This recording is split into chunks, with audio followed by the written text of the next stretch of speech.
Welcome to The Hard Question. This is a platform where we have young leaders and entrepreneurs to sit and ask questions concerning their life and as well how they made it through their struggles. So today, in our first episode, the very first episode of The Hard Question, we have Captain Mwema, the captain himself. This man has abilities that stretch beyond academic papers. Let's do this. This is his official residence. We get in and talk to him.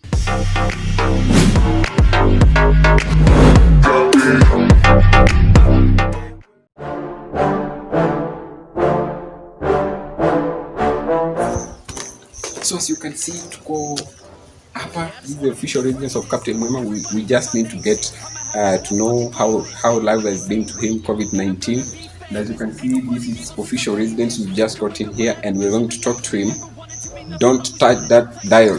The only thing you can ever do is to subscribe to that YouTube channel. Thank you. Karibu sana. Karibu. Asante man. Yes, sorry. How are you doing? I'm fine. Everything okay? Everything okay? God above all. It's been long, bana. Yeah, tujaonana bana. This slogan of yours, God above all, ilitokea wapi? I always say God above all because tukiwa hivi ni Mungu.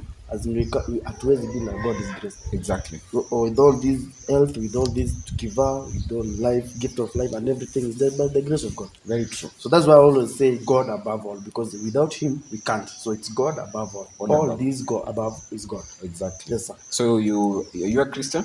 I'm a Christian. Okay. Is a very in Christian, for lack of a better term. yes. Okay. So thanks Mazee kwa kutu welcome. Karibu sana. And actually, so we need to know actually on the hard question. COVID-19 has been here since the 3rd of March. How has it affected you as a person? COVID-19 has really affected me, considering the fact that my side hustles or even my main hustles come from the people gathering, because I'm a corporate MC and also apart from that I'm a journalist by profession. So since people are not gathering owing to the fact that COVID measures also restrict people from gathering as a fact of controlling, so it's hard for me even to make a penny as a side hustle, because without people gathering, so I cannot eat, because I must MC where people are gathered. I think that's the main way as to which COVID has really affected me. Also, COVID-19 has affected me because the time, the curfew time is 9, is before 9. So anything that I should do it before 9. Exactly. Whereby being an MC, you should be MCing even throughout the night, or even sometimes before dawn, or especially past 11 night. So that's how COVID has affected me, and it has really affected me to a greater height. But now we always say God above all. Yeah, God above all. So that is the slogan that you're using during the COVID-19 period. Yes. But then we've seen people do this stuff online. We've seen DJs, the online platforms. So have you in one way or the other used the online platforms maybe to talk to your people, your fans, and how you're going to resume this thing after the COVID-19? It's hard for me to do online stuff because it's for me, I'm always used to one-on-one MCing and one-on-one meetings. True. So online, to get subscribers, to get views, to get people who may really want to be with you throughout the online journey, it's hard because kujijenga tena si rahisi upande wa mtandaoni. So it's hard. I've not really ventured into online stuff. Yes, and that's how I'm languishing now. Yeah, but we hope at the end of it all, you're going to do it great stuff. Now, Captain, I love to ask this question that most people have always wanted to know about Captain Mwema. How did it start for you to be an MC? Because we've seen you MCing great events in the city of Nairobi and other parts of this country. What I can say is that it has really been a long journey. It's hard for people to believe in you that you can MC an event, or you can make people feel like really they have paid for an event in which they have attended.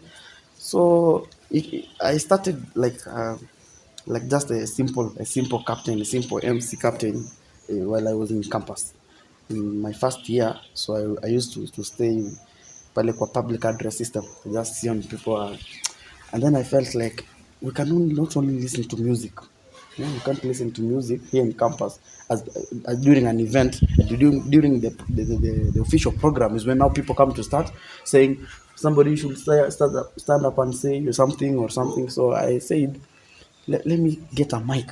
And then as we are waiting for the official program, I start like entertaining people like as an MC, bringing people, drawing people closer to events so that we can get audience. So that's how I started. Later on, talent was spotted in me by other avenues, other institutions, and so that's how I started getting higher and higher, and I started And getting other maybe, deals. okay. And then why did you get to call yourself captain? Because you said Kanza kama captain. Yes. Why captain? So the reason as to why I called myself captain is, the captain is the one who leads. He leads. We have a captain of a team. We have a captain of a ship. We Exactly. have other captains in other institutions. So a captain is to lead, and I've never believed that I will ever be a tail. So I believe I always lead. So because I believe that I always lead, so I called myself a captain. I Exactly. lead, and then the rest will follow. I lead the leaders. Exactly. Yes, yes. So the biggest event that you ever held, and you feel like this was just the biggest that you can never forget. What event was that? The biggest event was the nationwide launching of the Pambazuka National Lottery. That was the greatest ever event because, working nationwide, familiarizing Pambazuka National Lottery with all natives in the country is not easy. Exactly. So that was the greatest event ever that I've ever done as an MC. Okay. Yes, yes. And when was that? That was back in the year 2016. Okay. Yes. Very long. That means you started on senior. Yeah, it's been a while. It's been a long journey. Okay. Yes. So, guys, as you've seen, this is Captain Mwema, and we're taking a very short commercial break. We'll be right back after the break.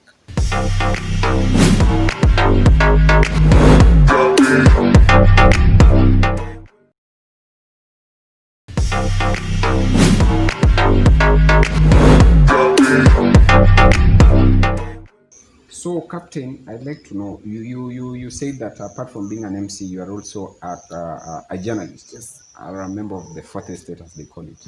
So, actually, what inspired you to be a journalist? Yeah. What I can say that it really inspired me to be a journalist. A long time ago, we used to have camp meetings.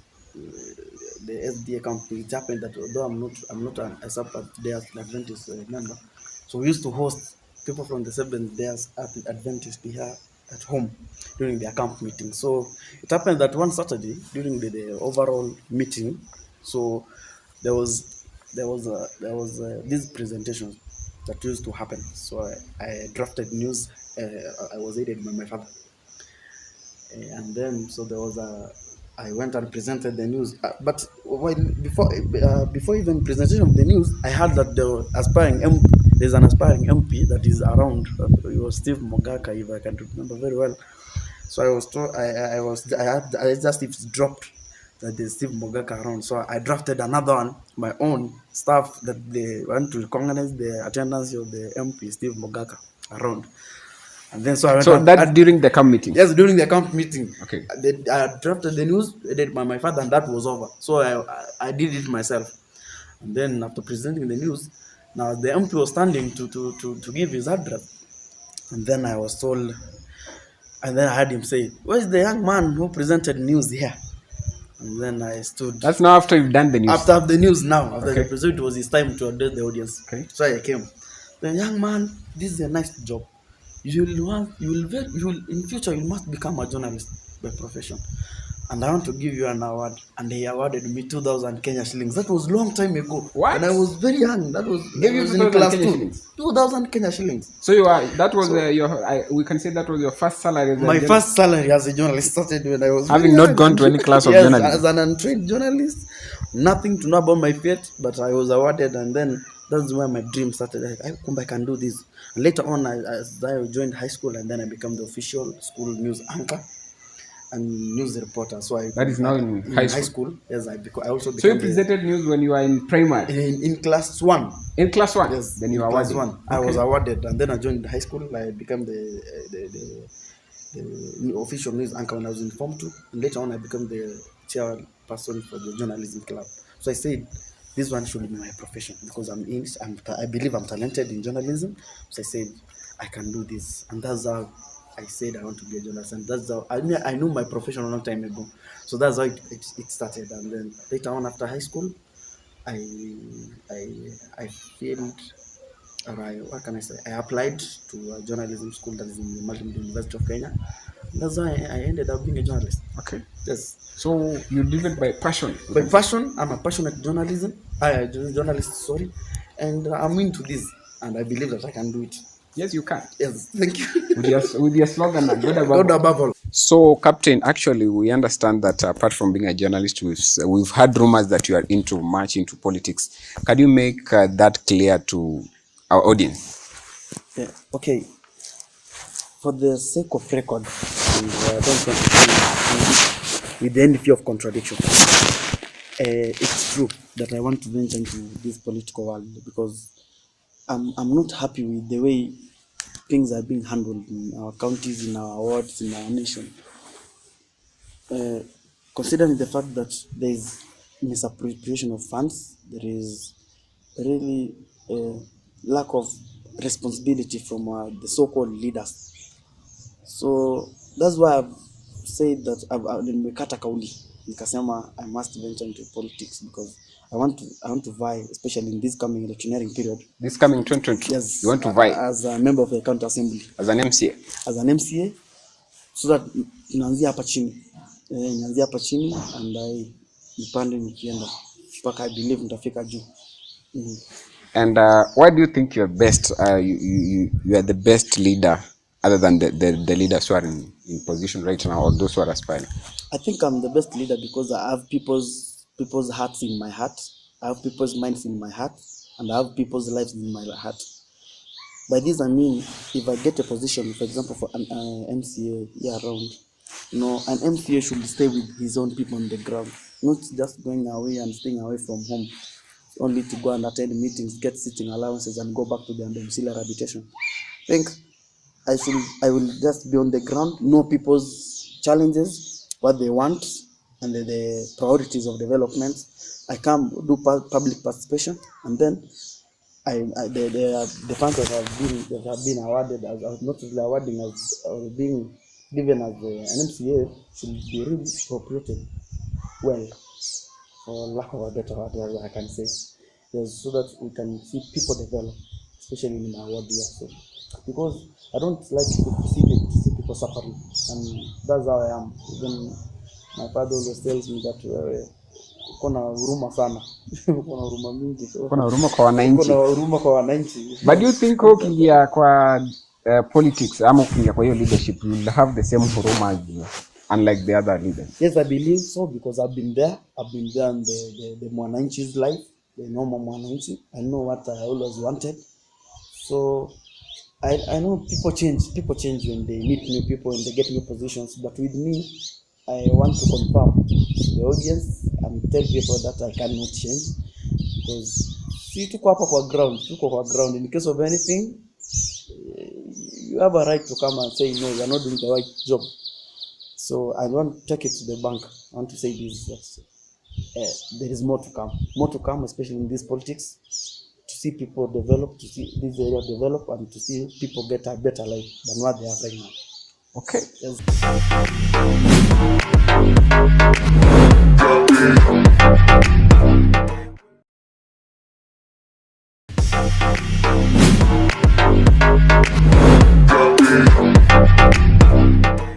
So what is your take or what is your message to the Kenyan government? And do you think the Jubilee government has delivered?